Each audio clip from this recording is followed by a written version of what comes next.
Entertainment, the perfect blend of paranormal and pop culture, with your host, Joe Wakefield and Ryan Lang. I love it. I'm a fan of this. I'm here for it. Hello there, and welcome to another episode of Earthling Entertainment with your lovely, gracious hosts, Joe Wakefield and Ryan Lang. That is right. I'm your host that was foretold to you in a prophecy you don't remember by your grandmother, Joe Wakefield. And I admit I still try to use the Force. Hi, I'm Ryan. I think everyone does. Like, anyone who's ever been into fantasy or any kind of thing, even just people who are bored, feel you've like I'm never getting- just, like, looked at a pen on your desk and tried to make it move. Dude, yeah, I feel like I'm getting close because, like, I see they say reach out with your feelings, right? So it's like, and that's like an internal feeling, right? So you project that, and it's not like you're moving the object, you're moving the force between the object and the ground in your hand, right? Sure. You know? Yeah, I'm getting there. it's like in Futurama when they said that the ship doesn't move faster than the speed of light. It moves the universe around it That's faster than the right. speed of light. That's It's, right. Yeah. So, guys, if you haven't noticed, we like sci-fi, we like spooky stuff, we like pop culture, and that's what we do on this show, Earthling Entertainment. We're actually a pretty good split between pop culture and the paranormal. Think of it like an Oreo of a podcast. Mhm. Now, the cookie's going to be that spookiness, that alien, that cryptozoology, and then that cream in the middle is just the pop culture fun, which we cover basically a lot of nerd and genre headlines. It's a good show. And if you're joining us for the first time, please remember to hit the download button wherever you get your podcasts, whether that's Spotify, Apple Podcasts, Good Pods, Amazon Music. I will name them all. And you know what? It's okay. It's okay to actually download on each one of those. Yeah. No one will get mad at you. Give us like 5 or 6 downloads an episode. It's just good. yeah, and leave us a review if you feel so inclined. Well, now that's just being unreasonable, Ryan. I'm just, throwing it out there. If you like what you hear, let people know, and they will listen too. And yeah, it'll be good. Fair enough. So what's new with you, bud? I mean, it's been a whole week. We haven't actually talked. Yeah. Yeah. No, just going to work. enough. I make Ram trucks, so I've yeah. been doing that, having a lot of fun doing that, learning new jobs. Honestly, other than that, just kind of just hanging out, playing Fallout 4 still. How about you? Pretty good. I've been writing a lot. We're trying to get a film produced towards the end of the year. Can't say much more about that besides it is a single location, small cast with comedy. It should be a lot of fun, and it's got a little kind of a spooky twist, kind of like this show. We throw a little bit. You know what? I'll even tell you the creature that will be involved in this film: vampires. Got a little bit of a vampire film going. Okay. Yeah. Okay. I dig vampires. Who wouldn't, man? I mean, I come on. liked the new movie that came out, Sinners. Oh yeah, Sinners was great. But you know what's completely unrelated to Sinners? Huh. Wonder Man. Wonder Man? Sorry, I didn't have a transition for it, but I wanted to tell you about Wonder Man. Okay. So the actor in Wonder Man is Abdul something Mateen. Abdul Huha Mateen. I'm not trying to make fun of his name. It's okay. It's very unique. He's great though in it, and he works with Ben Kingsley. Wonder Man is a Marvel show. It dropped all at once, which usually is a bad sign, but it's got great reviews. I think it was like 88 on Rotten Tomatoes as of this recording, and like 89 in audience. And it is an industry show. It's a character piece. He is an actor who happens to have superpowers in the Marvel universe, and it's him and Ben Kingsley character Trevor Stravely from Iron Man 3 and Shang-Chi. Iron Man 3, the Christmas movie. Yeah, but you remember the guy who played the Mandarin who wasn't the Mandarin, the actor? He's like, hello, I'm Trevor. Yes. Yes, he is. Yes. He's one of the co-stars of this show, Wonder Man. Interesting. No, he was great. He was. It's a fantastic show, man. I'm telling you, Okay. you should definitely check it out. I'm not completely done with it, but it just came out anyway, so I wouldn't be able to give any spoilers. But I'm halfway through, and so far, it's good. Let's see if they stick the landing.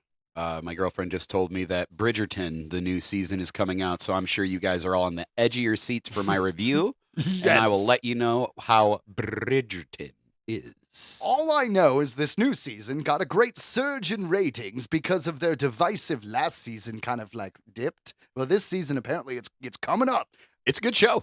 I'm not even gonna front. It's good. I have not seen it, so I can't say whether it's a good show or not. But I will say that there's been nothing I've seen about it that points to a show I personally would enjoy.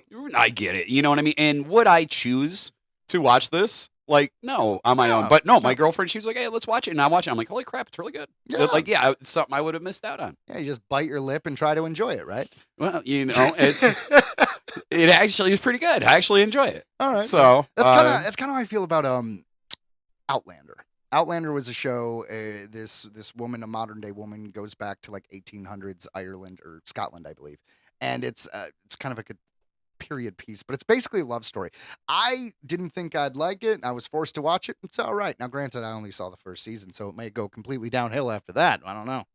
And we just watched which I didn't even know was a prequel to the movie The Haunting, which you told me when we were watching the last episode of the season.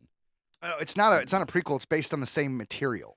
Like, I think it might have been a prequel because then at the spoiler for oh my god, what was it even called? I can't remember. Hill House or something? Yeah, Haunting of Hill House. So Yeah. spoiler here. At the very end, like the daughter's name, the new kid is Eleanor, which is the name of. And I'm pretty sure they were like, oh, we're checking on this other house, and it was like, oh, Crane, which is the bad guy. That was the big ghost. Well, yes, Hill House. There's a lot of things that are based on that. It was good. Yeah. It was a really good show. And we just started what is it? It was The Stand. The Stephen. You know what's funny is you both. I was trying to keep it a little bit more topical, and both the things you're talking about have been out for so long, Ryan. I know. Sorry, guys. That's all right. It's The Stand from Amber Heard, right? That she played. Yes. She's in it. Yeah. Okay. Yeah. So the remake, The Stand, was okay. It was good. They structured the episodes in a weird way, and I really like that original miniseries because I think actually Stephen King wrote it. So I have a mixed feelings about it. Now, something you may or may not know, there is a book called The End of the World as We Know It, and it is tales from Stephen King's The Stand. And it was a bunch of short stories that was put together, and it was basically people dying or surviving Captain Trips during the whole pandemic that happened in that book. So what I've been doing is I listen on audio, The Stand, and then when it gets to the part where everyone's dying, about the point where Larry Underwood is with Rita in New York, right about the time they flee, I jumped into The End of the World as We Know It and kind of read all of that. And now I'm going back and finishing The Stand. And since The Stand, I think the audiobook was like 43 hours, and I have to imagine this one is like 23 hours. So I've just made like a 70-hour commitment to this thing. That's a hell of a commitment. When it comes to topical, I'll admit, yeah, like other than Bridgerton coming out new, you know what's coming up that I'm super excited for coming out in May is Mandalorian and Grogu. So, and like I feel like we haven't heard too much about that. Like we talked about it last year when it was like first, like they gave the date and everything like that. Sure. But I'm really excited, and I'm still bummed out because I haven't heard anything more from the actor who played Boba Fett. And I know we've talked about it before. He's not going to be in it, dude. The bottom line is that show didn't do well, so they're never bringing Boba Fett back. And that drives me insane because like this actor is so iconic. He's such a part of, with the prequels coming out when we were younger, it was a big deal for us. And he literally plays like thousands of characters technically. So what Ryan is referring to is that the actor, the gentleman, and I'm double checking his name right now. I always miss.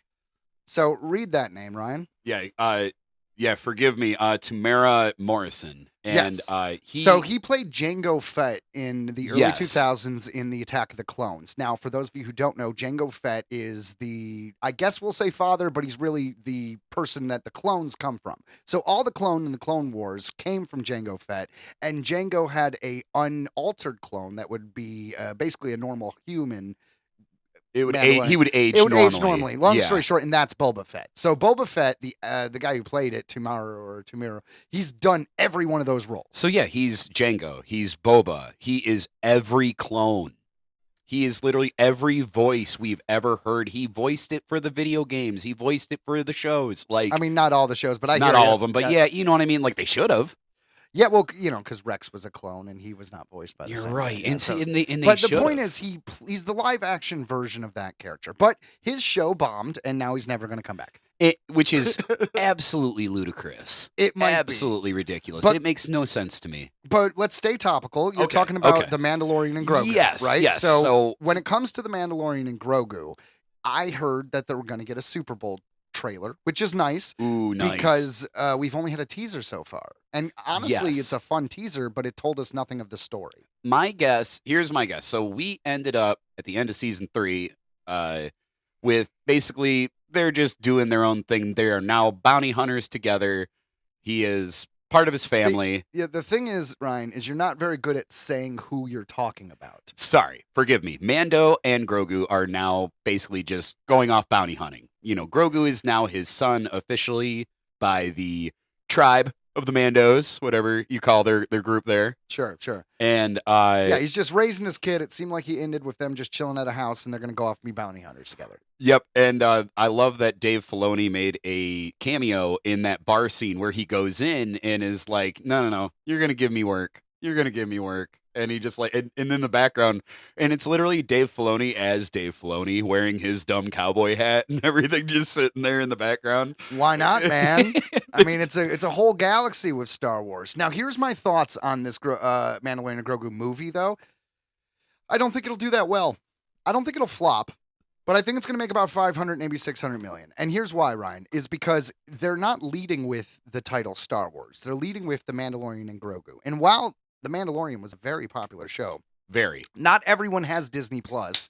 Not everyone watches shows. If I went to 30 Star Wars fans and said, hey, do you like The Mandalorian and Grogu? They're going to mostly say, yeah, we totally do. We're Star Wars fans. Of course, we saw that. But if you go to just random moviegoers, so let's say we just sat outside a movie theater and asked everyone who came out, hey, did you watch The Mandalorian? Not as many people as you think have. No, because and it is you're a right. Disney Plus show. So I don't think this movie is going to gather the audience that a normal Star Wars would, because I think someone's going to read the title Mandalorian and Grogu and be like, oh, yeah, didn't they have a show? I never watched the show, so I'm probably not going to see this. That's a good point. You I know guess what I didn't think Like, about it I don't that want to way. be lost. I didn't think about it that way because, yeah, at the end of the day, who are the people that are going to see this movie? You've got dudes our age who are fans or older than us that are actual fans, do follow it Yeah, and watch it. we're the generation of the re-releases in the 90s. Yes. Yeah. Yeah. So it'll be like dudes our age probably. And it'll be parents and kids where the parents were into Star Wars and they got their kids into it. Because you see Grogu stuff for kids everywhere. There's so many Grogu shirts. Well, and he's everything like that. adorable. I mean, they made Grogu adorable. It's funny because canonically he's like 50 years old, but because the species ages differently, it's basically like a 2 or 3 year old. It's Like, basically an infant. Yeah. And but no, remind me, I actually have I have a Grogu shirt that my kid grew out of in the car. I meant to give to you. oh, nice. Every time I get he ages out of one, I'm gonna give him to you. Please do, man. My kids love cool shirts. Well, dude, and it's just so that's what you're right. I didn't think about it that way. It's gonna be a very arguably niche audience. It'll be for the fans. So you're Yes. probably right. It's probably because who's not following it going to go? I mean, that's the thing. But now, if they would have put Star Wars and then a Mandalorian and Grogu adventure, I think that would have done better. Kind of like they, you know what I mean, with Star Wars Rogue One or Star Wars Solo. Where it was, You're actually touching the right nerve for me because I do remember being underwhelmed at the title. And it wasn't I didn't have a better one in mind, but I remember being like, that's what you're calling it? honestly, the show coming out has given people more recognition of the name Mandalorian. But even people who are aware of Boba Fett are, but like the original Star Wars, like let's say older people, let's say like 50 or 60, like 10, 20, 30 years older than us. If they are fans of the original and you say, do you know what a Mandalorian is? And even though they're aware of Boba Fett, they're not going to know because Mandalorian, I don't even think we said that name until the prequel movies. I think So- you're right. So the whole group of people who were like burning their Jedi robes and saying "fuck George Lucas" in the early 2000s because they didn't like the prequels, those people don't even know who Mandalorian is, let alone Grogu. Yeah.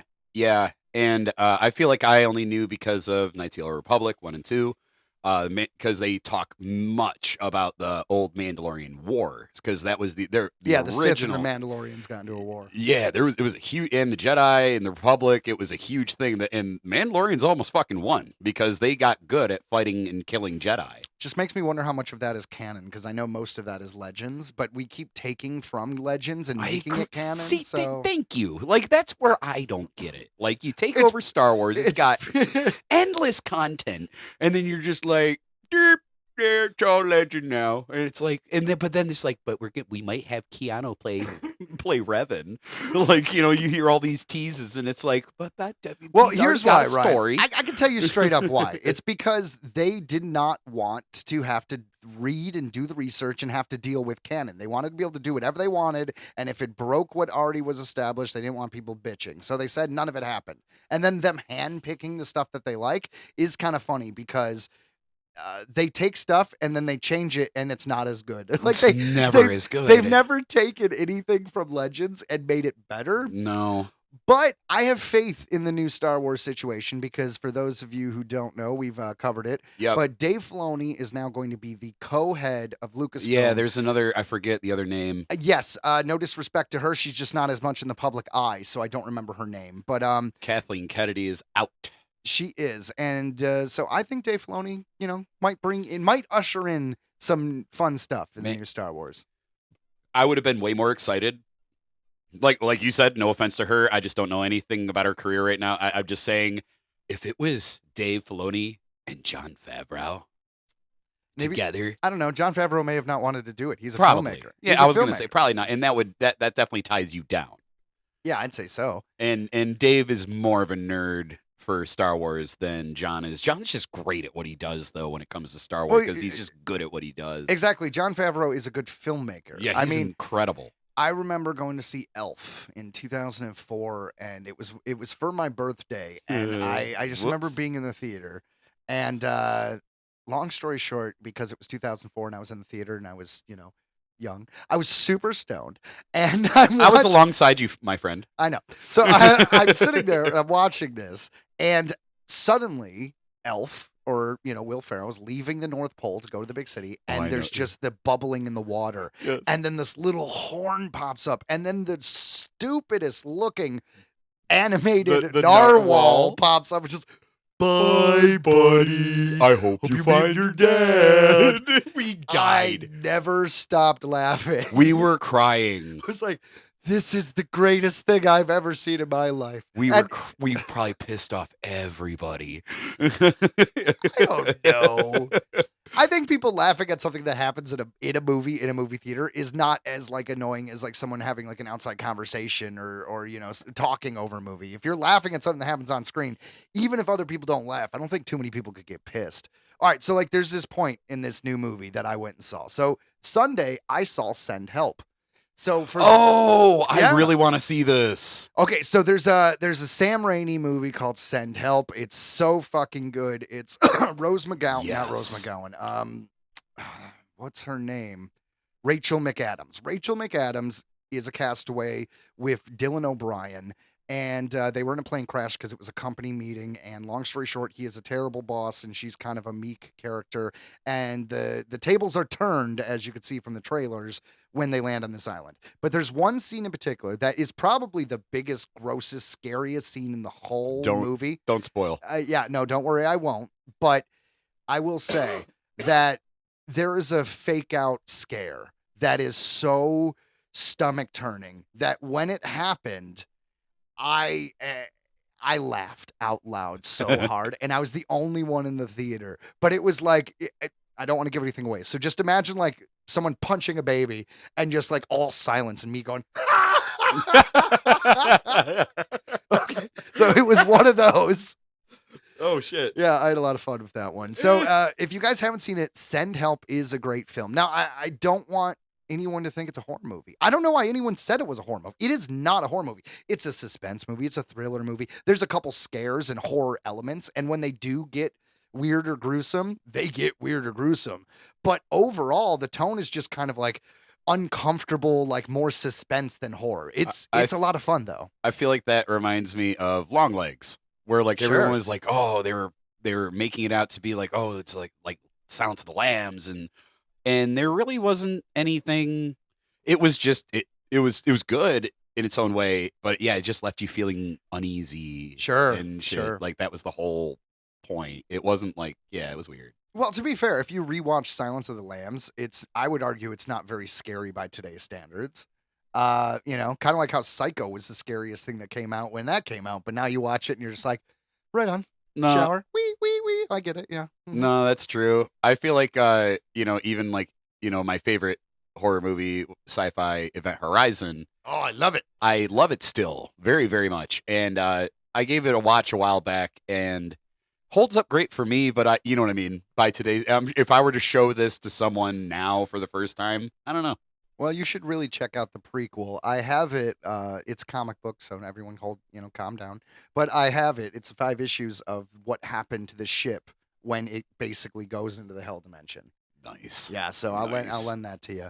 And speaking of spooky, creepy things, I think it's about Yes. time we jump into our spooky stuff. Now, guys, spooky stuff is basically that. It's anything that we think is spooky and fun. Sometimes it's a haunting, a myth, or a legend, but it's always spooky. And let's be honest, it is normally a cryptid. We just like cryptids. When we find monsters, we want to talk about them. So today, to stick with tradition, we have another cryptid. Ryan found kind of a cool one from Japan. And it's different, you know what I mean? Like so not all some of our cryptids are things that it's like maybe it could exist. To be fair, all cryptids could exist because You know that's what what I mean? makes them cryptids. Right, but you know what I'm saying? Like this is like more of like something where it's like this is not like don't get me wrong, Wolfman could be out there. The Dogman could be out there. But with this one it's like this could be out there. Yes, I understand what you're saying. This is a creature that has traits much like an animal, and there's nothing particularly supernatural about it. So the idea of it being an undiscovered, there's a I little said bit. nothing particularly. There's a little bit. All right, in any case, guys, are you ready? Sit back, enjoy, tighten your belts, comb your hair, do a little dance, and get ready for this week's spooky stuff. In Japan, cryptids are known as UMA, unidentified mysterious animal. For this week's spooky stuff, we're going to focus on one of the most famous cryptids of Japan, the Tsuchinoko. Not- Tsuchinoku. Tsuchinoku. That's it. Tsuchinoku. Yes, Stanley Tsuchinoku, right? There you go. The Great actor. Tsuchinoku, meaning dirt child or child of hammer. Holy shit, that sounds like the coolest nickname ever, or like a name for a band. What are you? We're Dirt Child. Because I'm a dirt child. Wow. Yeah, you gotta be punk. Dirt child. Or grunge. Yeah. Oh, fuck it, acapella. We're the Dirt Children. That's not acapella at all. No, Yeah, no, we have you, to be- you started off with an instrument. I did, but also we had no lyrics in mind, so there was no way for you to beat me. And I was ready to jump in. all I right, was ready excellent. to do All it. right, then I guess I fucked it up. So, it is a snake-like cryptid from mountainous regions of western Japan. They have been reported in all regions except Okinawa and Hokkaido. They are reported to be between 30 and 80 centimeters long. The name, this is hard to say, Tsuchinoku is Tsuchinoku. Sorry, because it's Tsuchinoko. koala. Yeah, koala. Yeah, So it's Tsuchinoku. Tsuchinoku. Yes, Yes. Is- We are trying, guys. We are not clearly Japanese. and I even practiced this, and I'm still is used in Western Japan. However, it is known as bachihebi in the northeastern area. It has a total of 50 plus names throughout Japan. I mean, that makes sense because anytime there's different, like cultures and regions, if you're not trading and stuff, you have Yeah. different names for things. It's amazing how many languages are in Europe for it being so small. Well, they've been there forever. Although there are some consistent features throughout the various sightings, the Tsuchinoku is widely regarded as looking like a very wide common snake with a central girth wider than its head and tail. Large plate-like scales run down its body. It reportedly has fangs and venoms similar to common snakes. Some have even reported seeing small wings. See, Acco- I don't know if it has small wings because its side in everything I've seen is very wide in a way that kind of reminds you of like a cobra neck when it Yeah. like puffs out. yeah. So I think it was probably a misidentification because I've never seen any other descriptions of it having wings. Yeah, I have to agree with that. But I did have to mention it just because it was a part of the yeah. lore. Yeah. No, absolutely. And you know what's weird about if you look up a graboid, not the head of a graboid, but the body, that's kind of what they're describing, where it's like a fatter snake that's Yeah. bigger than the width of its head. I actually looked that up to kind of get like a visual perspective. Almost more worm-like. Yeah, very much so. According to the website of Akiwa City, the municipality where Tsuchinoko has been cited, there are two types of Tsuchinoko, type A and type B. Type A has a long torso, large round eyes, a kind face. Yeah, which is kind of a weird thing to say. I guess, I don't understand, but that was the description. I don't know. If you look at the bottom of a stingray's face, I always thought they kind of look like a smiling little Pokemon. They do. Yeah, They so- really do. so- And like baby stingray just look like cute little smiling Yeah, I can't believe they're murderers. They are. Steve! that was not practice, people. Yeah. We just both like Steve Irwin. So, and this is where if you're afraid of snakes, this thing's gonna fuck you up. Fair enough. Along with its kind face, it also has a low leaping ability and a vertical standing behavior. So that's type A. Type B Okay. is shorter, leaps higher, and squeals. God. Like, ah! All right, so I'm gonna bring up Tremors again. In Tremors 4, which came out in 2004, by the way, and was the only prequel, and actually was called Tremors 4: The Legend Begins. All of that aside, quite. this is the only one where we saw a tremor egg not hatch, but after it hatched. So the worms were about the size of a football, and they kind of dove out of the ground like fish do out of the water, and that's what that also reminds me of. Okay. Yeah, So leaping a boot. leap in a boot. Tsuchinoko reportedly rolls often, sometimes biting their tail and spinning around like a hoop snake, Well done. and sometimes rolling vertically or sideways in a straight line. And I mean, there are sidewinders in the desert, right? They kind of go The sideways. snake that kind of moves sideways. Yeah. So that there, right there, is another interesting adaptation. The Tsuchinoko is considered to have a very high leaping ability, which I find terrifying. I mean, snakes are bad enough, but All of now, a sudden, just ah! yeah, like, oh my God, there's a snake. You get up on the table, the thing jumps up. Ah, I didn't see this coming. There's no defense. Ah, he's like, yes. Often this is described as a 3-foot leap, but according to the description on Akiwa City webpage, this leap distance can be up to 5 meters. Well, damn. That's a pretty big leap. This feature has never been mentioned in sightings, but Chrissy Stockton wrote in a web article, some people claim Tsuchinoko have the ability to speak. Wait a minute. So no one who's ever seen this thing says it could jump that high. No. So who said it could jump that high?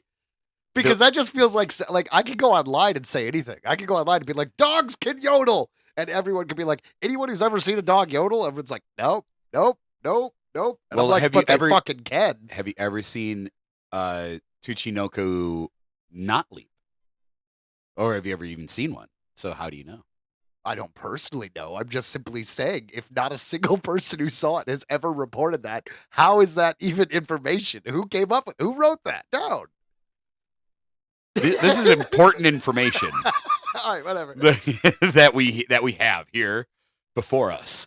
It's So like some guy named Greg said they could fly too. and Greg doesn't tell a lie. So the Tsuchinoko have the ability to speak, some say, but even if you meet a talking Tsuchinoko, they are not to be trusted. Okay, Apparently, apparently, Yeah. Tsuchinoko it is known to lie. I'm not entirely sure I would just take the word for any animal that started speaking to me. I don't know about you, but I would. I don't know. If an animal started talking to me and being like, dude, you just need to call off work tomorrow, some shit's going down, I'd be like, I'm calling off fucking work tomorrow. I was imagining like a squirrel just be like, hey, fuck you. And that's not gonna fuck you up. It's gonna fuck me up. I'm gonna listen. I'll be like, what did I do? Okay, What did fair I enough. do to the squirrels? Well, at least ask questions. If a Tsuchinoku or any kind of snake creature starts speaking to you, one, you might be a parcel tongue, and you should probably go to Hogwarts. But other than that, So what's like a squirrel tongue? Is I like mean, yeah, you probably shouldn't trust a it. acorn tongue? If we want to take the biblical route, a snake talking to you doesn't seem to work out well. No, that's not great. Yeah. But apples are delicious. Oh my God. But is it like condemn the world? Because wasn't there? Yes. Hold on. I'm not super Catholic at all. Like at all. But wasn't the whole mythology behind the Garden of Eden is after they got kicked out, suddenly they could feel pain? And they couldn't feel pain beforehand? I'll be Because honest, I don't know. all I'm saying is I remember that in my head, and I just kept thinking that had to be the best tasting fucking apple ever for it to be like, oh, but after this, you guys are gonna be able to get cancer. Or like you're gonna be able to break bones. You're gonna be in pain. The sorrows of the world. And then they just looked at them, and because they knew nothing about nothing, they were like, "What's that?" That's a good point. They just took a bite. That's a good point. Anyways, back to this Japanese talking snake who's apparently a bit of a fibber. They are also said to have a taste for alcohol, so I feel for this creature. This property is so commonly known that it is used in traps for capturing the Tsuchinoku. But since we don't have one yet, are they just like drinking it and getting away real quick? I guess so, because like there was this one mouse trap, and I swear to God, it was at an old job I worked at. But Yeah. every morning, the cheese was gone, and they could not kill this mouse, and they He's tried like, all "You these different son of a traps. bitch." He kept getting it. So maybe, but in my head, I'm thinking very cartoon, right? So I'm thinking like there's this little pint of whiskey, and then like a box and a stick. And he's got just a long straw. He's just got this really long straw that he's just like, Snakes go by. I was thinking more of the fact like you come back in the morning to like check your trap, and there's just like a hobo stuck in there. Ah! Like, God damn it, Jerry! It's Quit going in my trap. Quit putting whiskey there. Don't put whiskey in there. The Tsuchinoku is a popular and well-known cryptid in Japan, with many residents believing in its existence or claiming to have seen it.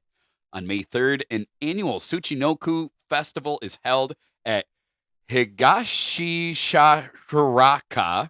Try that again. Higashishirakawa in Gifu Prefecture, where the roots of the legend can be traced. At this festival, participants go Tsuchinoku hunting with a 1,280,000 yen, 11,449 US, award for anyone who can find one. For that kind of money, I feel like we could genetically engineer a fat fucking snake, right? Because if it's People dead, thought of it. if it's dead, you don't have to prove that it like rolls into a ball or jumps 3 feet. It's dead. So if you just genetically create this, and I'm not talking taxidermy, I'm not talking like post cadaver putting together. No. I'm saying straight up science. I think we'd have to like balance and see how much it would cost to science that versus the award money. Because now that I think about it, that would probably cost millions upon millions of dollars. So never mind. Yeah. Any scientists out there who already have the CRISPR, hey, make a crazy snake.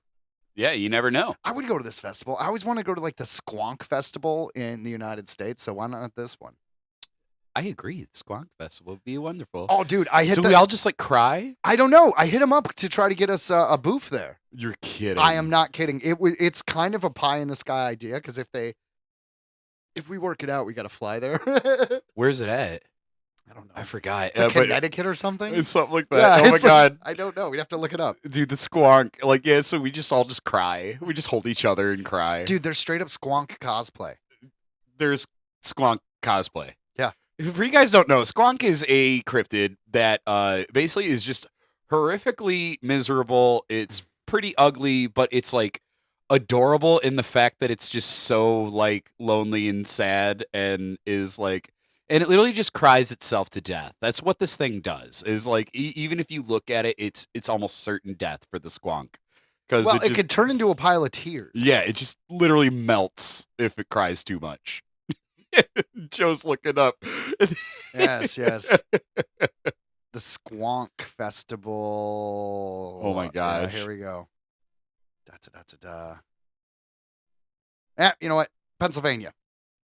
Pennsylvania. Yeah. That makes sense. Yeah. That makes The sense. I'd be squonk, crying too. I'd be Pennsylvania's- crying too if I was in Pennsylvania. The squonk, Pennsylvania's heartbreaking cryptid. You know what's funny is we covered the squonk once on a very early episode, but Yeah. we've brought it up so many times that and the shrimp are probably talked about on our show more than any other cryptid, despite what cryptid we're actually supposed to be discussing. And honestly, the kudos to the squonk on the podcast goes to my girlfriend. She was the one who found it. It was like, you guys should talk about the squonk.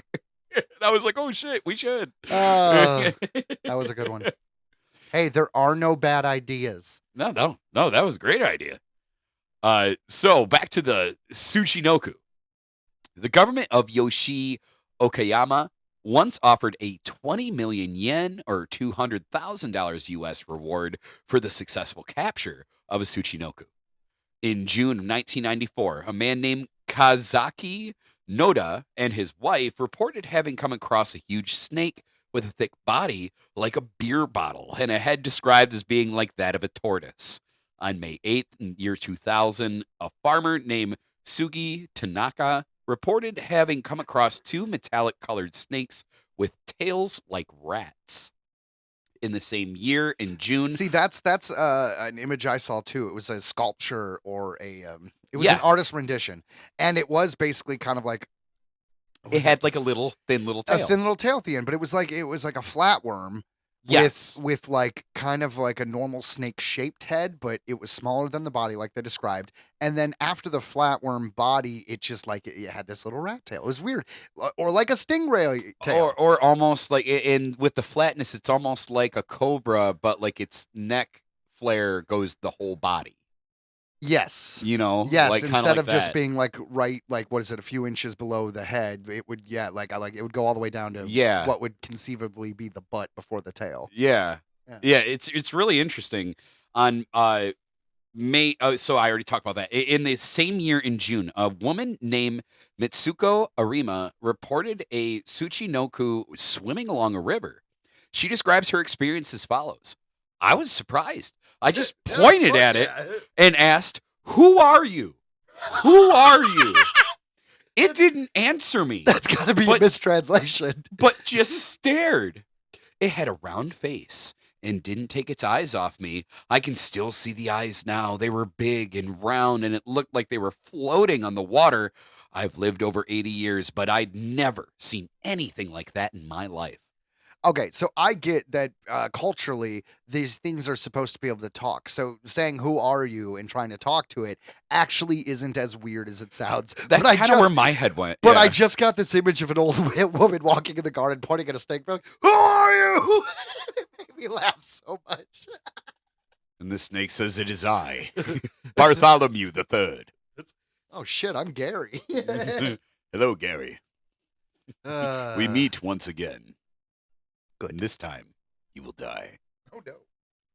One notable case involves a farmer allegedly spotting a Tsuchinoko while cutting grass. He described it as having a face similar to that of Doraemon, who is a popular Japanese cartoon character, which I actually did provide a photo for here for me and Joe. We should share Yeah, we'll this. share it on our social Yeah. media. It kind of to me looks like a blue seal, but sure. It pretty much does. It does. He reported having injured it with his weed whacker before the creature made its escape. So he's coming after this thing. A few days later, an old woman discovered its dead body lying on the side of a stream, and she buried it, not realizing how important it was. When word eventually got out, the local government sent out a team to dig it up and send it to the local university for examination. The professor who examined the creature said it may have been a Tsuchinoko, but scientifically speaking, it was a kind of snake. Wait a minute. Like, is he just being like, sure, believe what you want? Like, scientifically speaking, it was a snake.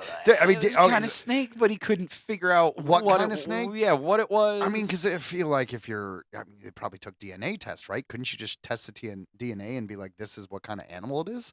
So if it They weren't going to spend that kind of money. I'm just saying, if it hypothetically didn't meet the genome of any other snake species, then it would be like, oh yeah, this is an undiscovered species. And it feels like it would be like a good thing for the government to spend the money to check it out in case what if this is like a new species? What if it has some kind of venom or poison or disease? Or the opposite. What if it has some kind of like gland that secretes something that we can make medicine from? Like a benefit. Right, Sure, yeah. Right. No, that's true.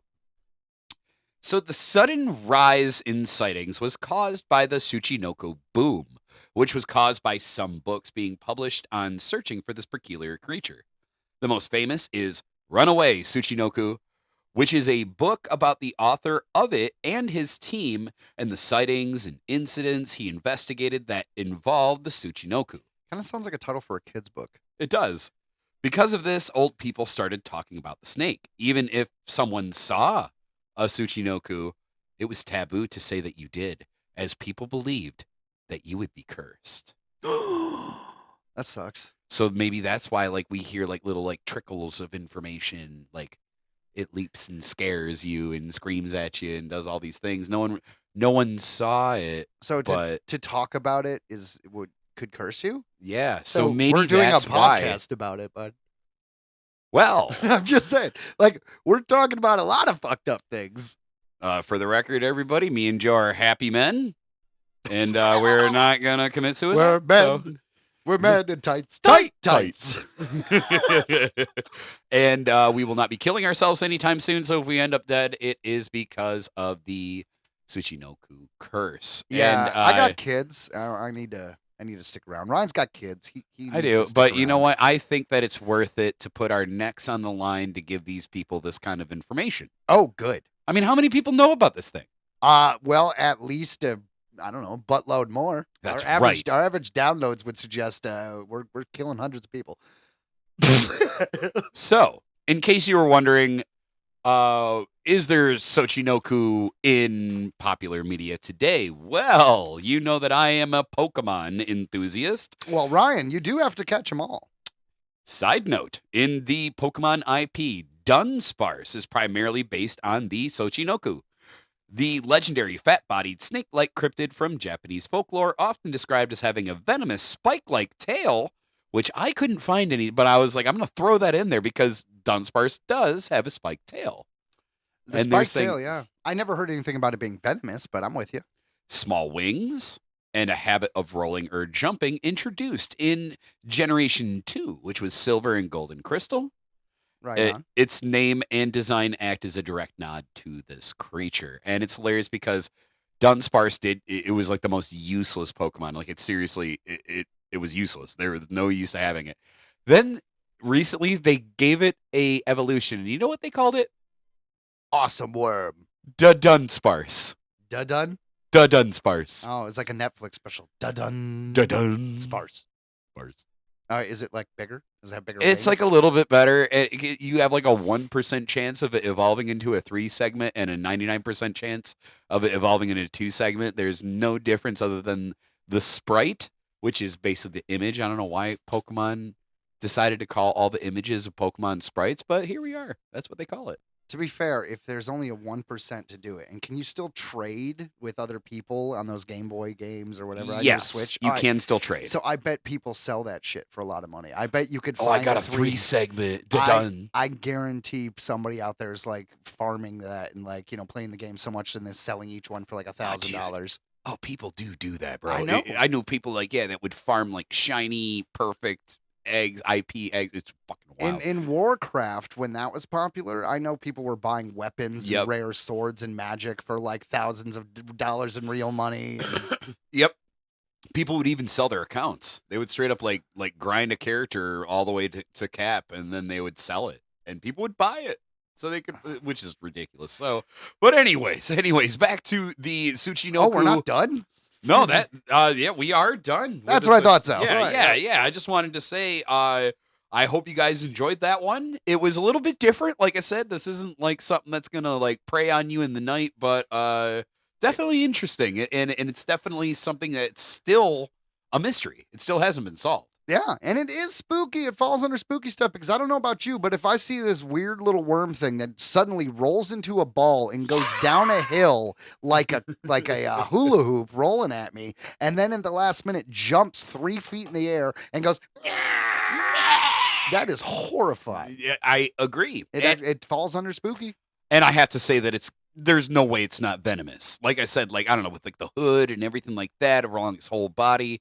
To me, that just screams, if you eat me, you're going to have a bad time. What if it's an aphrodisiac? If you eat it, you will come. Oh. And people will be more into me.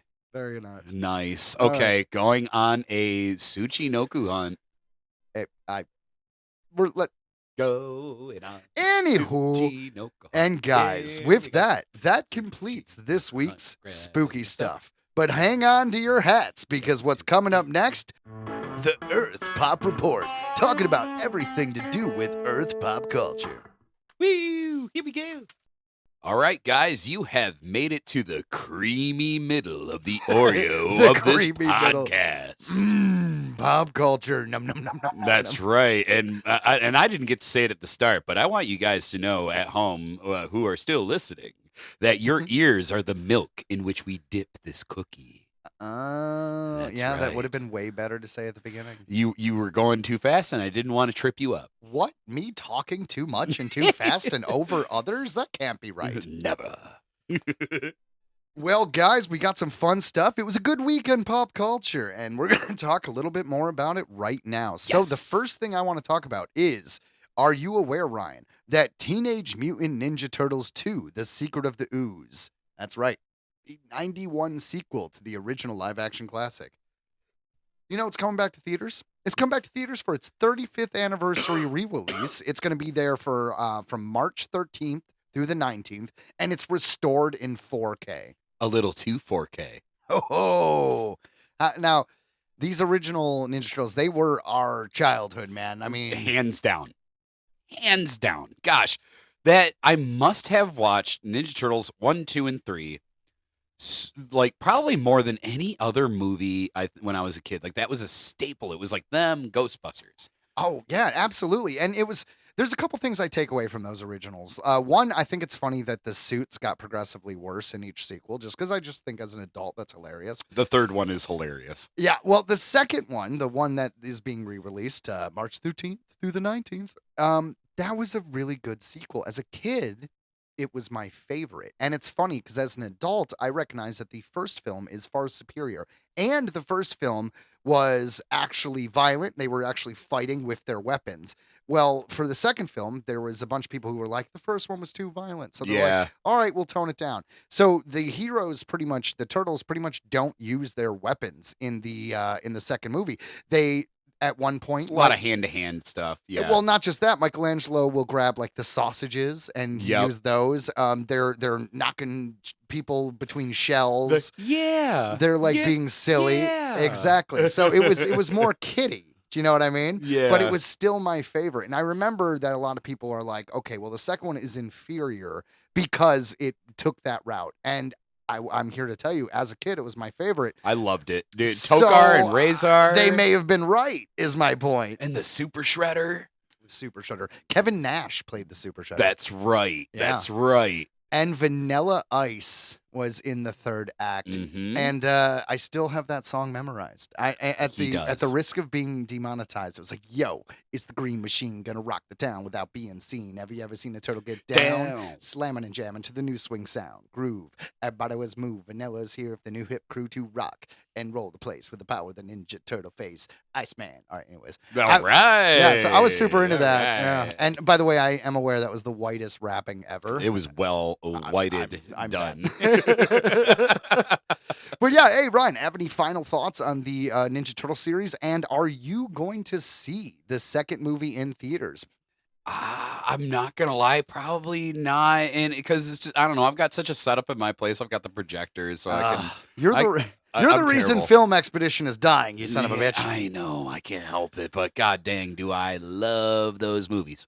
Fair enough. I got to go when I was in LA. I got to see the first movie in theaters. I think it was Quentin Tarantino's theater. I forget what it's called. Melrose, maybe? I don't remember. But The Foot Theater. well, the guy who played Mikey, the original voice of Michelangelo, was there for the screening, so it was pretty cool. And Corey Feldman was the original Donatello. That's true. Yeah. That's Well, true. the voice. Yeah. Yeah. So hey, if you guys are heroes in a half shell, this is your time to show your turtle power. That's All right. Man, I love being a turtle.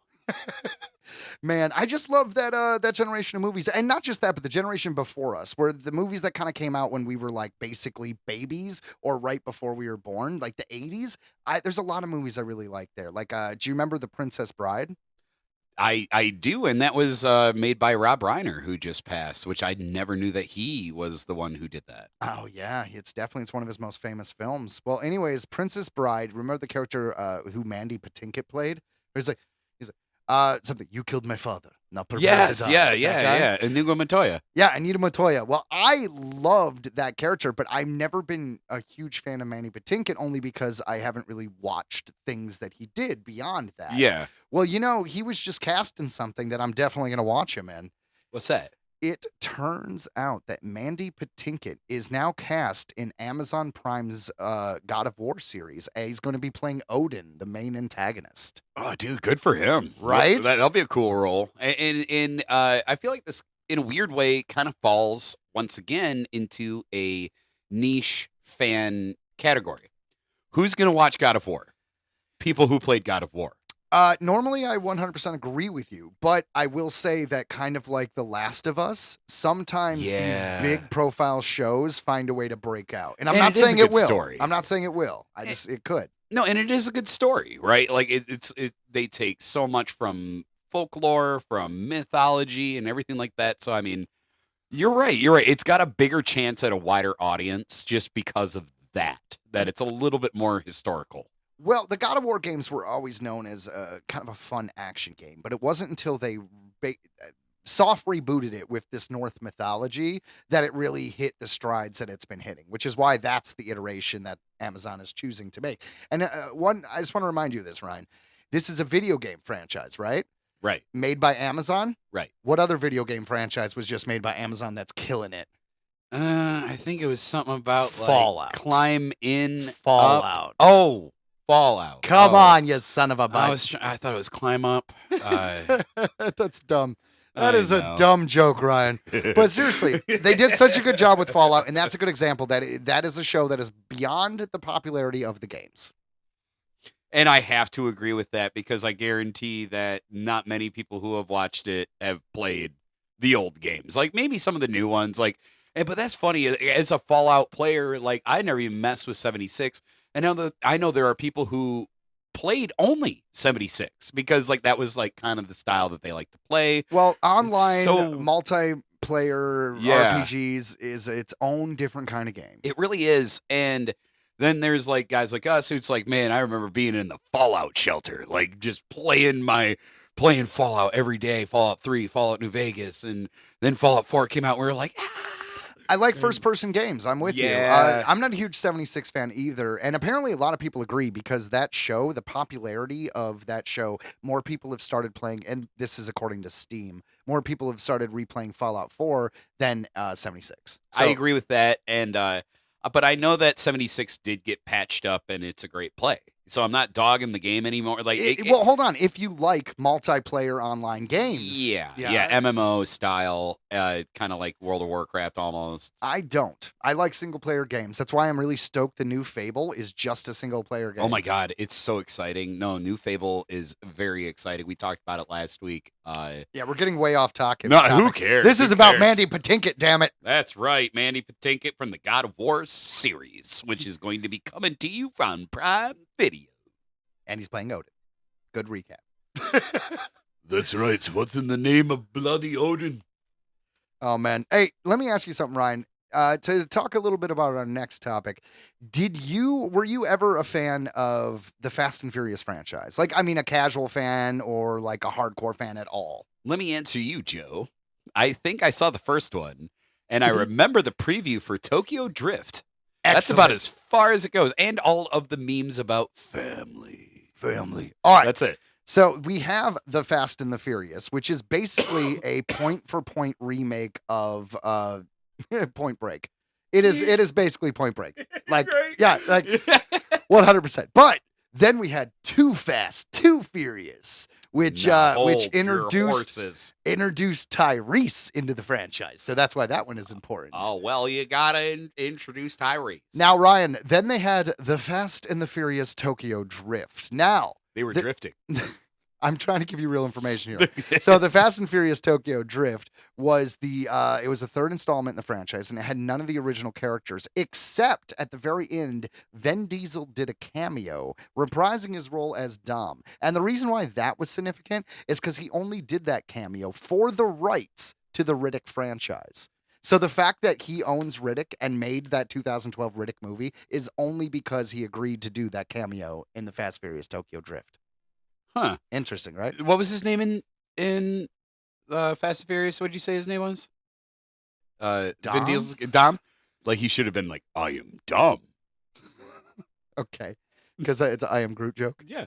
All right, anyways. So then they had a film called Fast and Furious. Okay. And that was the fourth one. Joe knows these things. I do. And the fourth one did all right, but it did enough to kind of reinvigorate the series. Then we had, Ryan, Fast 5. Now, Fast 5 is known as the best Fast and the Furious film that there is. And that is the first time they introduced Dwayne Johnson's character into the franchise. All right, we have more. Hold on. Oh, my Then God. we had... No. Okay, I'll skip. I'm kidding. I'm kidding. Go ahead. No, I'm just joking. No, it's fine.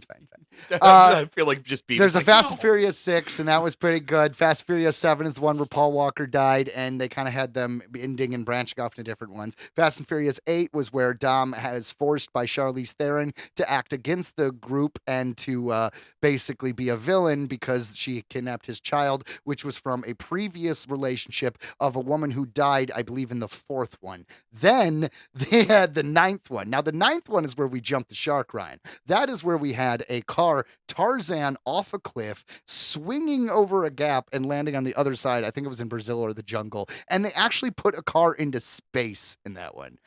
Then we had Fast X. Now, Fast X is the big one, the new one. Oh, my God. And that one, unfortunately, didn't do well at the box office. I remember you and I sitting in the theater watching Teenage Mutant Ninja Turtles Mutant Mayhem. Yes. And the preview for Fast X came out, and we were quiet. We watched the whole thing up until the end, and we both died. We laughed so because it was just looked so stupid. I don't think you know what, we did see it in theaters, and you are right. I don't know if it was Mutant Mayhem, but yeah, no, we laughed at that. Well, none of this It could have been that or Galaxy 3. Sorry, Guardians of the Galaxy 3. In any case, I will say that I'm not giving you this information to tell you that the Fast and Furious franchise is great or anything like that. I just have one of those memories that if I watch a movie, I remember a lot of details. I'm a movie guy. That's what I do. But the reason why I bring all this up is the 9th and 10th one kind of tanked the franchise, whereas 5, 6, and 7 were the highest. It kind of went downhill from 8, 9, 10. So 10 was so bad that we weren't even sure if we were going to get a sequel. And it ended on a cliffhanger. Like, it straight up ended on a cliffhanger where they're like, all the main characters are going to die. And, like, literally Dom's about to die. Like, they blow up the dam, and there's a bunch of water, and he's with his kid. Like, they're going to die. And then it's like, credits, find out what happens. The movie flopped, and they were probably never going to make a sequel. Good. Well, they're making a sequel. We finally got one. Not good. Yeah, well, it turns out that on Friday, January 30th, Vin Diesel shared on his social media the title of the next film, which is, of course, the last film and is the final film. And it is called Fast Forever. So Fast Forever will hit theaters March 17th, 2028, which basically makes it 5 or 6 years after the last film, ending on a cliffhanger. Honestly, you people should just be happy they're ending it. And that makes 12 movies if you count the spin-off film starring Jason Statham and The Rock, which was Hobbs and Shaw. Yeah, I got nothing. Excuse me, Fast and Furious presents Hobbs and Shaw. Oh, Thank you for clarifying. I need to. There's a lot of movies that you might not know about that's banned from other franchises. For instance, did you know that they had American Pie Presents movies, which take place after the American Pie films? I do remember this, yes. Well, we have American Pie Presents Bandcamp. We have American Pie Presents The Naked Mile. We have American Pie Presents Beta House. Then we have American Pie Presents The Book of Love. And then we have American Pie Presents Girls Rules. Well, yeah, Girls Rules was the most recent. It was about a 10-year gap, and there's no nudity.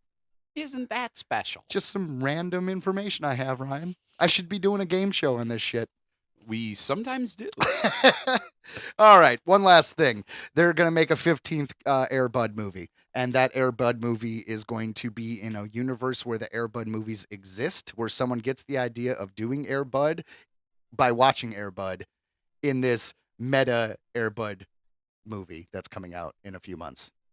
That's actually not on here. I just thought you should know about that. That good boy. Good boy. Thanks for adding that.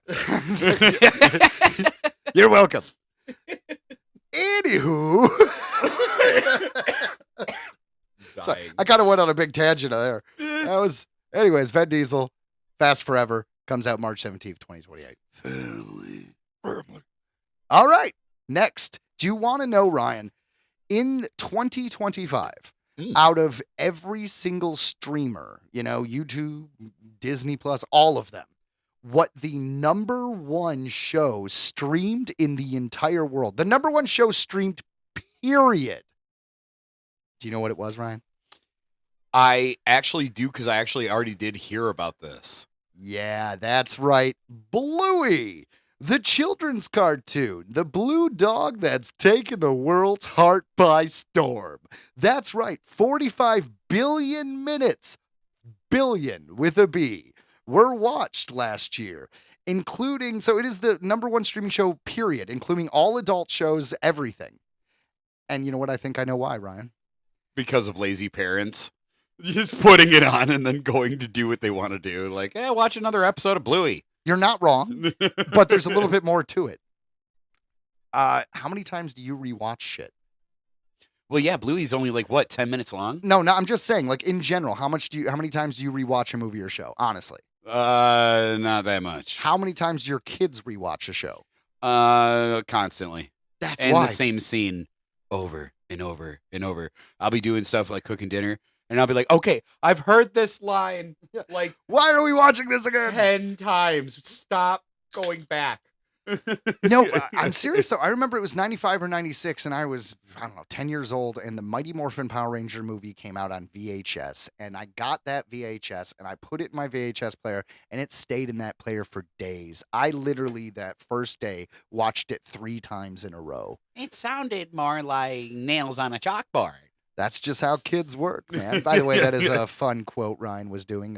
From that movie. From that movie, yes. You know, a weird thing, the main cop from Law & Order SVU was going to be that, hot princess in a bikini, and the production went too long, and she was like, all right, guys, I'm not sticking around. I'm going to go home for Christmas. And then she called them back on January 3rd to be like, all right, let's film. And they're like, nah, we're good. We got someone else. Yeah, and they did, and she did a great job. They got, the one they got, totally. Yeah. It's a good movie. Oh, well, I mean, it's actually not a good movie. It's a great movie. Actually, you know what's weird about that Power Ranger movie? If you watch it, no one is given anything to do but Tommy. Tommy has all the significant lines. He saves everyone. He does everything. All the other characters are support for that one popular character. Kind of got a raw deal for every other Power Ranger, but I'm just saying. Yeah. Okay, guys. Speaking of things of that generation, Ryan, were you a fan of Nicktoons when you were a kid? I definitely was.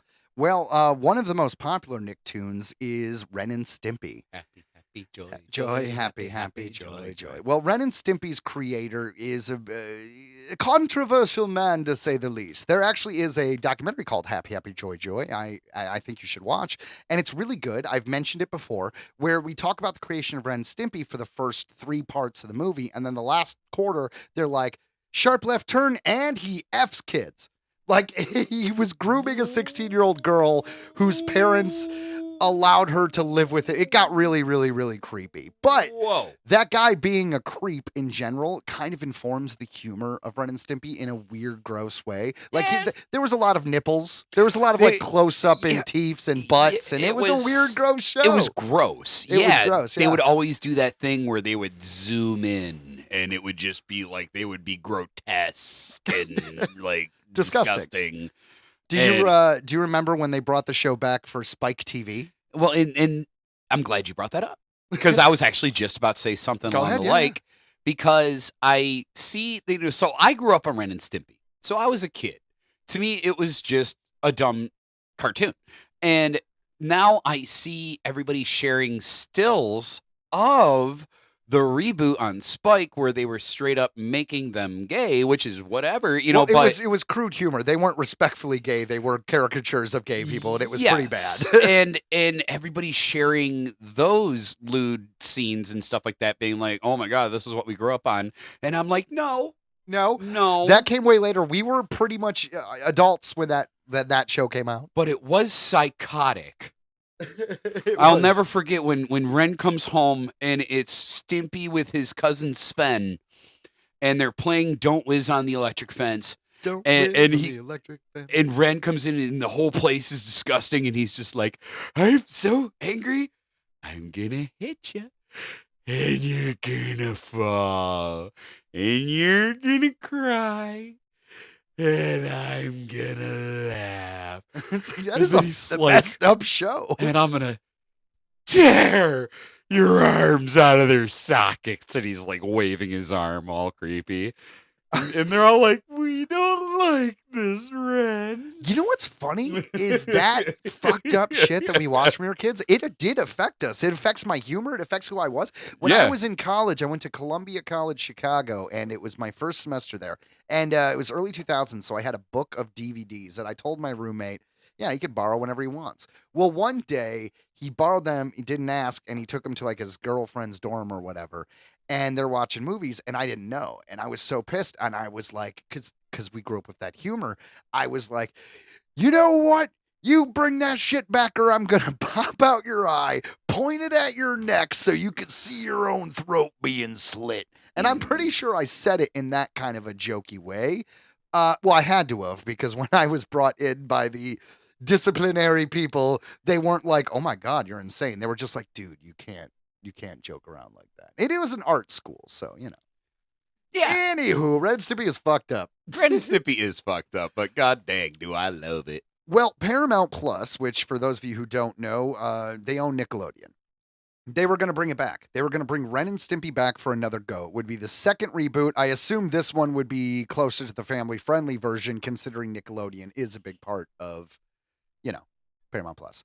But long story short, there's an animator Bob Camp, which I could be wrong, but that might be the creator of the show. I have to I double check. really think so. Yeah, Actually, Bob Camp is totally. Okay, great. Well, anyways, he has confirmed that the Ren and Stimpy reboot has been canceled at Paramount. It is not happening.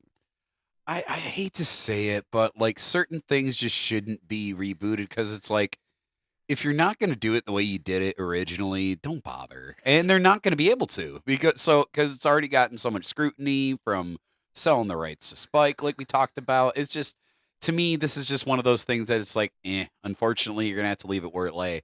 Yeah. Like, unless, well, like, I mean, there's in like the future. sometimes you do it. Disney did X-Men '97, and it was a continuation of the original X-Men show, and it was very good. You can do it. It was pretty good. Okay, how about this? I don't How know about why, Futurama? yeah. They bring it back every 10 years.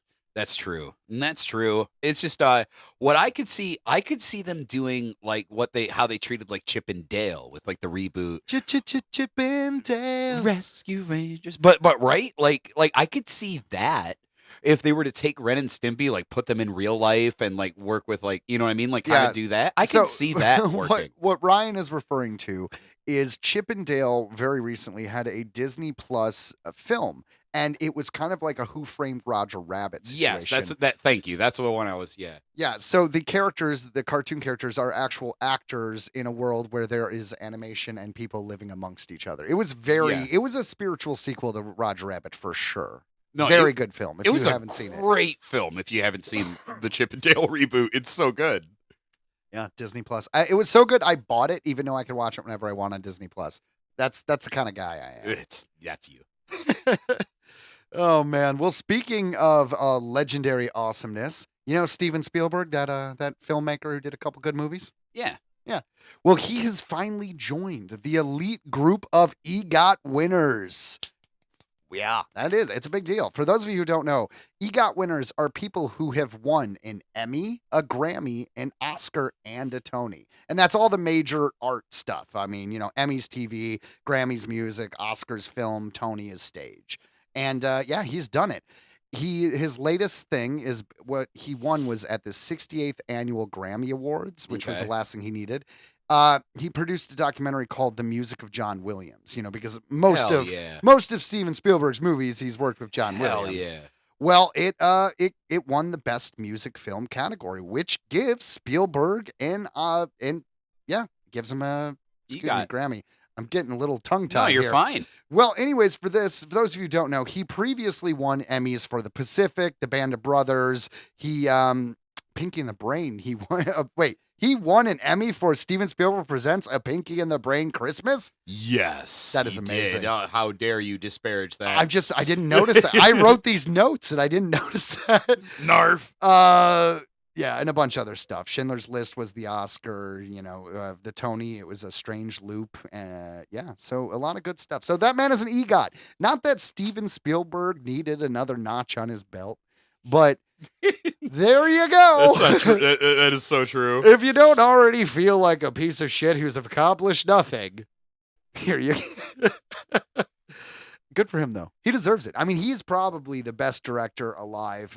You know, there's Christopher Nolan. There's and don't we have a big alien like UFO movie coming out soon? By him, it's called Disclosure Day. Emily Blunt is in it. I'm very excited. The first trailer didn't really give me any idea of what the movie's going to be about, but you say Steven Spielberg and aliens, I'm in. I am in. Ouch. Speaking of being in, I was full in 100% to the Stranger Things franchise, and I still am. I have all the comics, I have all the novels, but I am a completionist, all right? I want you guys to realize, just because I have all these things does not mean I have consumed them all, but most of it I have. There's this great comic, it's a spinoff, it's Stranger Things meets the Teenage Mutant Ninja Turtles, and I know what you're thinking, how does that work? Let me tell you, it doesn't, but it's really good. Joe is basically a dragon sitting on his pile of treasures. Of pop culture gold. Like that is literally what you're doing. Like, I collect that which humanity covets. Well, hold on. I do get around to reading all this shit eventually.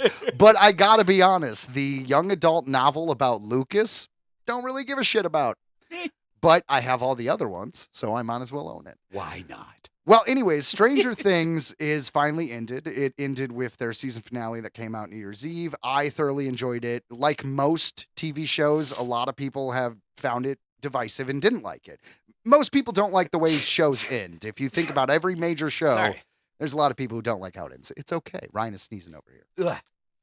Well, it turns out the Stranger Things train still might have a little bit of gas because they have a new animated show that's going to take place between season 2 and season 3 called Stranger Things Tales of 85. It is should be a lot of fun. It looks good. We saw the first trailer and that's what we're going to talk about. Ryan, what were your thoughts? My thoughts were you guys are going to have to forgive me because I'm not as on the train. I'm going to be honest, and I'm just going to be brutally honest. My first thought was, why? And I know that's and you got to forgive me because at first I'm like, oh, it just seems like they're because at first I didn't know what they were doing with it. I didn't know when it took place, so I'm like, are they just like redoing it animated? And I'm like, oh, okay, so it's and then you told me it takes place in between. Yeah, it's kind of like a Star Wars novel. Now, we're not going to kill Luke Skywalker in between Empire and Jedi, but we could have this little novel about it, an adventure he went on a side quest. That's kind of what this show is. It's it taking place between season 2 and season 3 is hilarious to me because there's absolutely no consequences. Nothing that is going to happen will affect the show. Any character that is introduced is going to either be killed off or move away by the end of the show because they can't be there for when the actual show's around. So these like in-between stories tend to never be that great. But it looks kind of excited. They're exploring new monsters with the Stranger Things. It looked like there was kind of plant type monsters, which I was down with until I saw a Demigorgon with a pumpkin head. Yes, I was about to say that. That looked pretty fucking stupid. Well, and like I said, forgive me. Like I said, this to me right here falls once again. We just talked about it 2 times. Another niche category to me because like I'm never gonna watch this. Like I don't even think I'm gonna watch the last season, let alone the finale. I don't know. I mean, I fell out. You watched season 4, right? Yeah, I watched all the way to the Metallica scene and everything like that. Great. and So if that didn't get you to want to watch season 5, no, I don't expect you to That's watch a cartoon. yeah, and that's what I'm saying. It's just it looks great. The animation style, it looks incredible. Like everything looks great. But like I found myself the whole time watching it just asking myself why. But it felt too soon. Maybe that's why. I was like initially like, why are we doing this already? I guess, but I guess don't know. strike while iron's hot. I guess. Strike by the Iron's Hot could be it. Sometimes it does come out too soon though, because The Last Jedi came out, which was the second installment in the sequel trilogy of Star Wars, and a few months later, I think it was only 3 months, Solo came out. Yeah, well, and since The Last Jedi was so divisive, I think it severely hurt that's what Solo's franchise. You know what I mean? Yeah, that's what I was gonna say. Yeah. So we'll see. We'll see how the Stranger Things does. I will be watching the show. It's not that I have high hopes or low hopes. I'll see it. If it's worth my time, I'll keep watching it. No, yeah, I hope that everybody who loves it loves it. You know what I mean? Who loves Stranger Things and enjoys this new thing. That's kind of just where I'm at on it. It's like, I fell off, but I can see where people love it. People freaking love it. Entertainment, movies, shows, it's all subjective, bud. Just because you don't like something doesn't mean it's not great. And just because you like something that's great doesn't mean it doesn't suck to someone else. That's right. That's right. Yeah. Speaking of something that kind of sucks, guys, we have celebrities that we like seeing in shows, we like seeing in movies, and eventually we're all human and we all pass away. We got a couple deaths here that we wanted to bring up. Grady Damon Wilson, who was best known for playing Lamont Sanford on ABC's sitcom Sanford and Son. Well, he unfortunately just passed away at 79 from complications related to cancer. Fuck cancer. Fuck cancer, but 79 is pretty good. I mean, like, I don't think anyone ever wants to die like we've brought up before, but I mean, 79 is a decent run. It's not too bad. Not too bad. And I mean, you played Sanford. So like Sanford's son. Right. Yeah. See, I don't know. I never watched it. You telling me, Ryan, that you were not a fan of Sanford and Son? I actually did watch this though, because Nick at Night. I don't think I ever watched it. Yeah, Nick at Night was this, and it was also what was that song? Moving on up to what was that? What was that show? Oh gosh, it's on the tip of my tongue. I can't Fair think of enough. it. Yeah. Well, it doesn't matter. All those old 70s sitcoms, I definitely watched. And I do remember this guy. I don't, I wouldn't say I was a huge fan, but I recognize his work and I appreciate the fact that, he passed. And pour one out for you, bud. Yeah, no more pain from cancer. God damn. Speaking of pain, this one hurts. Legendary actress Catherine O'Hara dies at 71. This is, of course, and she was on SCTV in Canada. She is obviously, Beetlejuice. She's obviously Kevin McAllister's mom in Home Alone. She was the voice of Sally in A Nightmare Before Christmas. Which I never knew. Yeah, really? I literally had just learned this because, like, they were showing, videos of her recording, and I'm like, oh, that was you? I didn't know. Oh, man. She also blows my mind. It does blow your mind. She does a lot of good stuff. My kid loves The Wild Robot. She played the possum in that. Yes. Yeah, I saw that. Yeah, because I saw like a video comp of like all the things she did, and I was like, holy crap, I didn't know. She's been a huge actress for a long time, and everyone loved her. And I didn't bring it up because I wasn't a huge fan, but one of her biggest accomplishments was the show Schmidt's Creek. It like sweeped the Emmys. It went on for many seasons. Eugene Levy. It was considered one of the best sitcom shows ever. So, I mean, this woman has constantly worked, and because of the things she did, which would be, Home Alone, which would be Beetlejuice, which would be all these things that we watched when we were kids, it hurts, man. I love it. And she just did The Studio with Seth Rogen. Okay. That show. She's great in that show. Okay. All I hear is the, Kevin! Like how she does that. Oh my God. Yeah. Like just that Her comedy, she was so comedic. She was so good, like in Beetlejuice, where she's like, "If I don't get to do that, I'm going to lose my mind." Like, That's true. like everything. Like she had this overacting ability, while also like kind of just I don't know. She was so cool. She was so good. cool. It was a good balance of over the top and still like Yeah, it's still still- being grounded somehow in the yeah. character she came up with. Yeah. Exactly. No, an incredible actor. She's amazing. Absolutely. One last thing I will say is I saw online people speculating. It's like, well, that's the nail in the coffin for Beetlejuice 3. Guess we're not gonna have Beetlejuice 3. Hold on, guys. For those of you who saw Beetlejuice 2, her character dies and passes on to the afterlife with her husband. Yep. So they could totally have a Beetlejuice 3. All they have to do is say Yeah. she's gone. Yeah, not a problem. Yeah. Not a problem. If there is going to be a Beetlejuice 3, this will not stop it from happening. Everybody loves their member berries. You know what I'm saying? It's true. It's true. And with that, we are ending Earth Pop for this week. We hope you enjoyed that. If there's ever a story about pop culture, sci-fi, or goofiness that you guys want us to cover, feel free to hit us up at Earthling Entertainment Podcast at gmail.com or on any of our socials. But for now, we're jumping into the next part of our show. The hard cookie spooky part. That's right. We're sticking with this Oreo metaphor from now on. That's right. Let's talk about some aliens. Disclosure discussion. Ha ha ha ha. It's about aliens and stuff. Foo Fighters. Not Thi- the band, by the way. This comes to us from history.com. They were cigar-shaped, glowed red, and could turn on a dime, which ruled out even the most sophisticated rockets of the time. It was nearly the end of World War II, but the airmen of the 415th Night Fighter Squadron, it felt more like the beginning of War of the Worlds. That makes sense. Lieutenant Fred Ringwald was the first to see it. He was riding as observer in a night fighter piloted by Lieutenant Ed Schluter, with Lieutenant Donald J. Myers on radar. It was a late November evening, 1944, partly cloudy and a quarter moon. They were roaming the Rhine Valley just north of Strasbourg on the French-German border when Ringwald said, "I wonder what those lights are over there on the hills," according to an American Legion magazine story on the sightings from 1945. I mean, yeah, because planes were relatively new, right? I mean, obviously, we're flying around in these, And they don't Fighting have, I don't planes. think they had many lights on these well, that's what I'm saying. So fighter glowing jets. lights would be like, what the hell is that? Like, there's not that many things in the air. Right.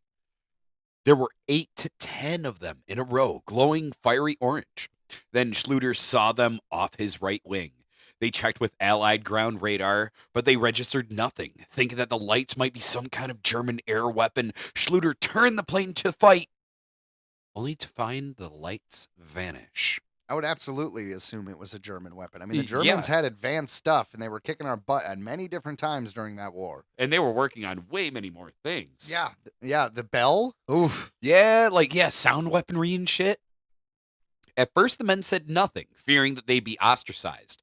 But then the sightings spread throughout the unit. On December 17th, 1944, I hate when things spread in the unit. Yeah. Sorry. near Breisch, Germany, a pilot was flying approximately 800 feet when he saw 5 or 6 flashing red and green lights in a T shape. The lights seemed to follow him, closing in to about 8 o'clock and 1,000 feet before disappearing as inexplicably as they had come. Then, on December 22nd, 2 more flight crews sighted lights. One crew, near Hagenau, reported 2 lights in a large orange glow, seeming to rise from the earth to 10,000 feet, tailing the fighter for approximately 2 minutes. That would be horrifying. After that, the lights peel off and turn away, flying along level for a few minutes and then go out. They appear to be under perfect control at all times. Then there was Lieutenant Samuel A. Krasny's experience, a wingless cigar-shaped object, glowing red, just a few yards off the plane's wingtip. Lieutenant Krasny, justifiably spooked, instructed the pilot to attempt evasive maneuvers, but the glowing object stayed right next to the jet for several minutes before it flew off and disappeared. quote Okay, so, unquote. like while they're doing maneuvers, because that's Yeah. crazy. Yeah, that Stayed would, right with him. yeah. That would be horrifying. So eventually the airmen named the lights Foo Fighters, inspired by the comic strip Smokey Stover, in which Smokey, a firefighter, would often declare, "Where there's Foo, there's fire."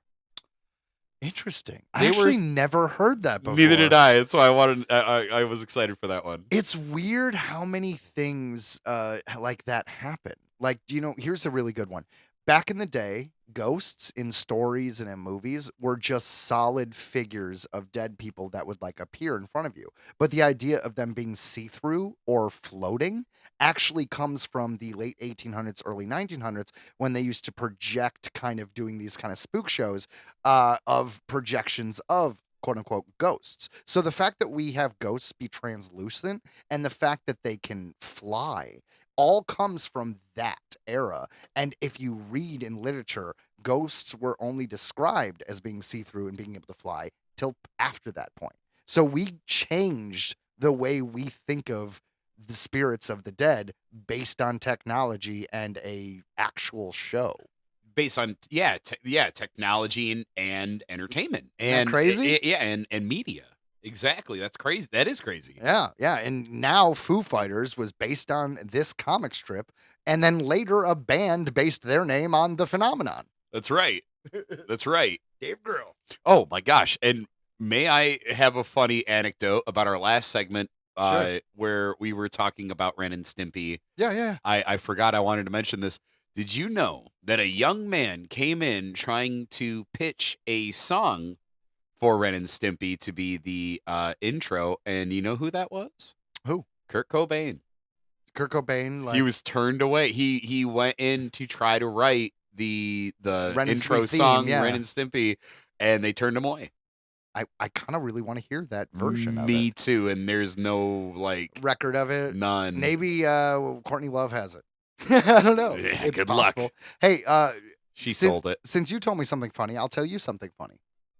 What does a police hotline and a glory hole have in common? What? An anonymous tip. You could fake laugh, but that was pretty good.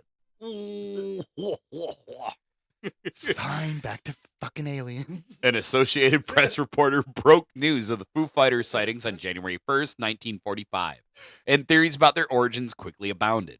The sightings were flares, or weather balloons, or St. Elmo's fire, which is a phenomenon where light appears on the tips of objects in stormy weather. Very common. Very common. But the members of 415th rejected all those theories. Flares and weather balloons can't track planes like those objects could.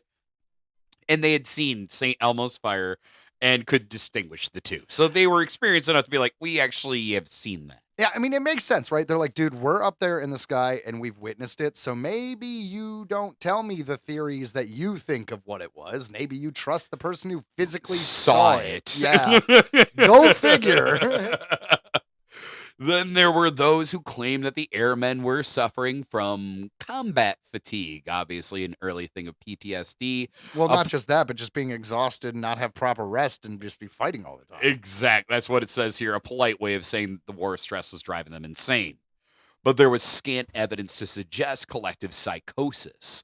The 415th had an otherwise excellent record, and when a reporter for the American Legion magazine went to report on the squadron, he described them as, quote, a very normal airman whose primary interest was combat. And then after that came pinup girls, poker, donuts, and the derivatives of the grape. So Fair wine. enough. Yeah. No, that's a weird way of putting it.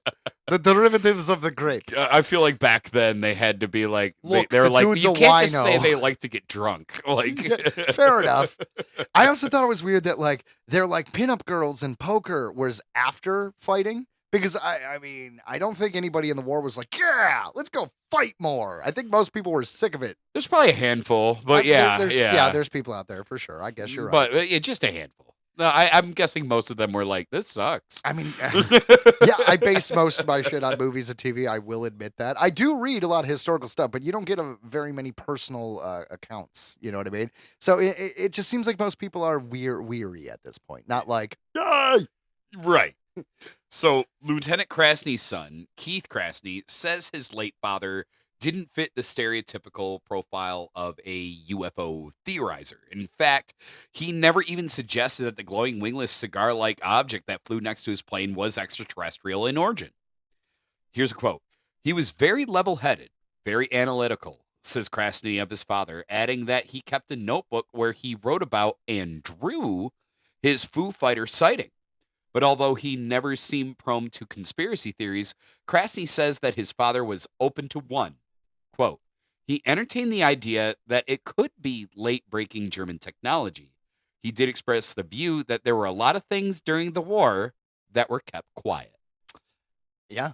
Yeah. And honestly, he could be right. We still don't know what they are. It wouldn't surprise me if it was some kind of German technology.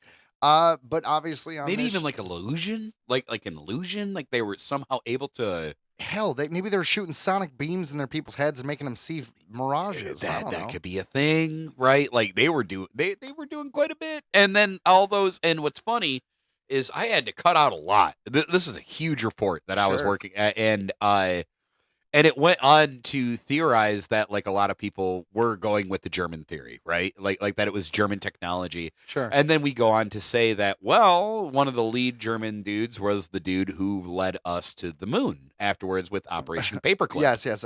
Walter von Braun. Thank you.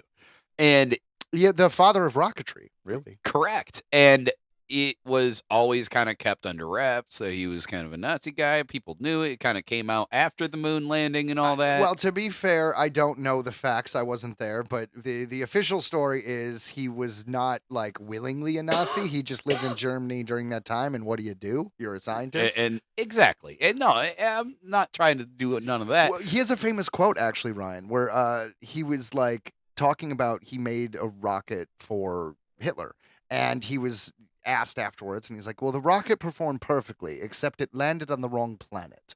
Because he was always wanting to go to the moon and go to Mars. He never wanted to like shoot other people on our own planet. Well, no, and it's like it's one of those weird things, right? Because without him, we probably wouldn't have been able to win the space race, right? Like, Sure. so If the moon landing is real, absolutely. I think it absolutely. I- I know it's real. To be honest, I don't have any conspiracies that it's not, but I do like the theory that people say that we faked the moon landing in order to beat Russia. And I've heard those theories, but I've also heard many people that I find credible, like pointing out everything. It's like we haven't we been to the moon like 7 times? I don't know. We're about to go to the moon again. You know, like Yes. we're going to the moon right now. No one's talking about it, but our first manned mission to the moon in like 30, 40 years is happening. Artemis 2. It's going around. It's gonna. It's Still, though, it's a man. Like, I don't know if it was Obama or a different president, but this is the first people in space in a while. Yes, and so this is going to be Artemis 2. Artemis 1 already launched, and I believe that was unmanned. This is Artemis 2, and they're going to do a rotation of the moon. They're not going to land. Then they'll come back home. And then in probably 2 or 3 years, it'll be Artemis 3, in which we will land. So All right, we will watch out land for on the those moon. space spiders. Oh, dude, watch out. Don't grab a moon rock. I love the one. I think it was Bush's called Beans. Did a funny commercial where it was a bunch of astronauts on the moon, and then this giant monster comes out and is like just smashing them and killing them. And then the camera like zooms back, and you see like one astronaut hiding behind a rock, and he's like, it looks like he's gonna be okay. The monster starts to turn around, and then he farts. Because of Bush's beads? Yes, and then the monster turns around real quick, and that was the end of the end of the commercial. That sounds like the most amazing commercial I've ever heard. I'll in have my to life. find I've that. never seen that, and I am amazed that exists, and I'm amazed I don't know about it. Dude, yes, and I think it was like maybe not for astronauts. I think was like the quote afterwards. Wow.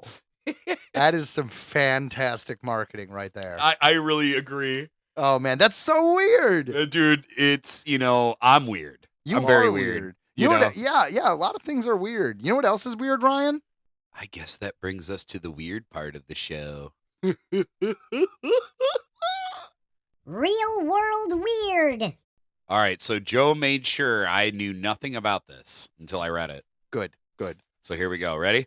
Yes. We're all doing this at the same time. I found a good one this week. All right, here we go. Ready? 1, 2, 3.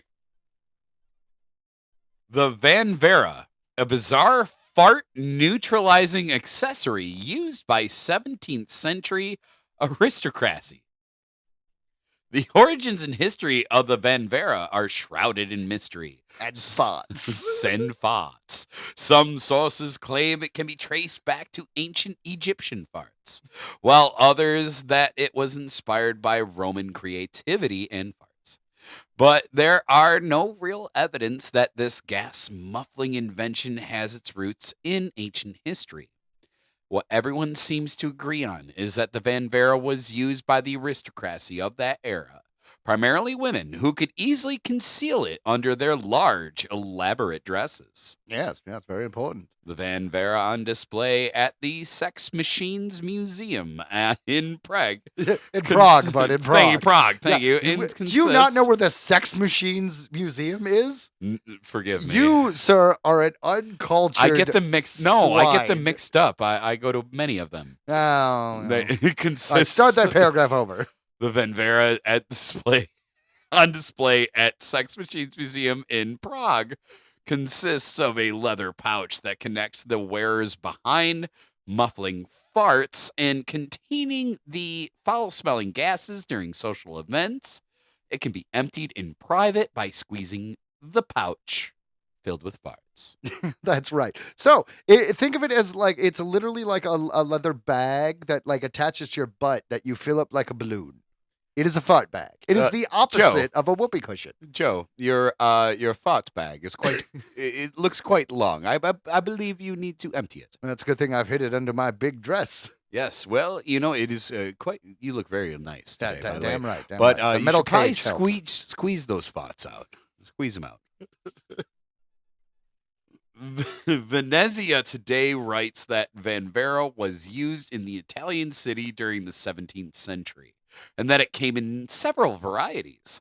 There was a small tube worn by women under their skirts, and a larger, more complex apparatus that consisted of a series of pipes that carried the flatulence of aristocrats from under the covers of their beds through the window to the outside. So I want to be clear about this, guys. This is a funnel that is a leather funnel that is attached to a woman's ass while she Indeed. lays in bed, Mhm. and it connects to a hose leading out the window.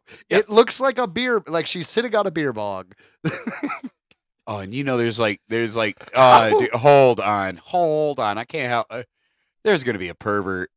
There's gonna be a pervert outside that window. At the end of Oh the nose. yeah, Oh my god. he's all about He it. is just sitting there like, yes, that's dude. so Oh creepy. no. Oh no. Oh, and you know it's true. Oh, it is. Yeah. How bad were the farts back then, though? Because Oh god. I mean, I'm not trying to throw shade at anyone I've dated, but I've dated many people, and I'm married to people. Well, one person, and I'm married to people. I'm married to several. No, I'm married to one person. The point is, farts in bed happen. So how bad were those farts that they needed a system of tubing to go out the window? Well, I mean, you died at like the ripe old age of 29. Fair So enough. Yeah, people started rotting from the inside at like 14. that's what I'm saying. Like, man, they were rotten. Ooh. Anyways, what's the other type of fart blocker? So Peaky Peru writes about a different type of Vanvera, a small metal box that could be fitted to the wearer's underwear. It was filled with dried aromatic herbs, lavender, rosemary, sage, and when gas passed through it, it became scented like breeze from the fields of Provence. Dude, that was a quote. That is amazing because do you remember we used to make that? So back in the day, I knew what you were gonna write. I knew it. You know what? I'll make this short, sweet, and to the point. If you get a toilet paper roll and you shove a bunch of dryer tissues in Oi. it, and you cap it up with a tissue or something to block the end, and you blow through it while smoking marijuana, it makes it smell like dryer sheets, and it works. Literally, it works. It works. We got away with a lot as kids using that. Your But mom was in the other room. I know, and We it's not a smoked large in your house, bedroom. and it wasn't a large house. No. Yeah, yeah.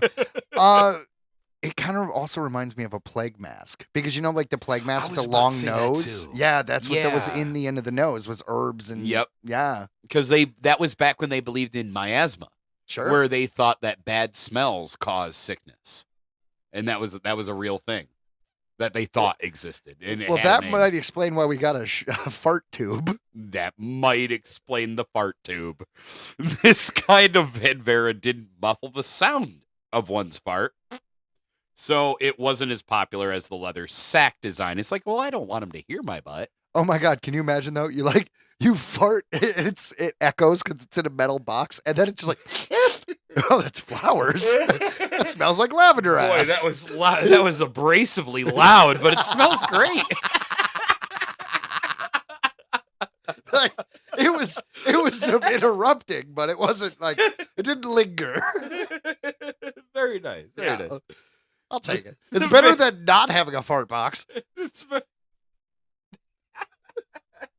The fanfare is just one of the many obscure inventions that most people have forgotten about, but that really speaks volume about the mad creativity of our species, and perhaps we should, maybe think about this. You know what I mean? Like, maybe this I am is gonna something- buy this. Yeah, there are times that, you're comfy, you're in bed, you let one loose, and then you go and you toss and turn and you're wafted.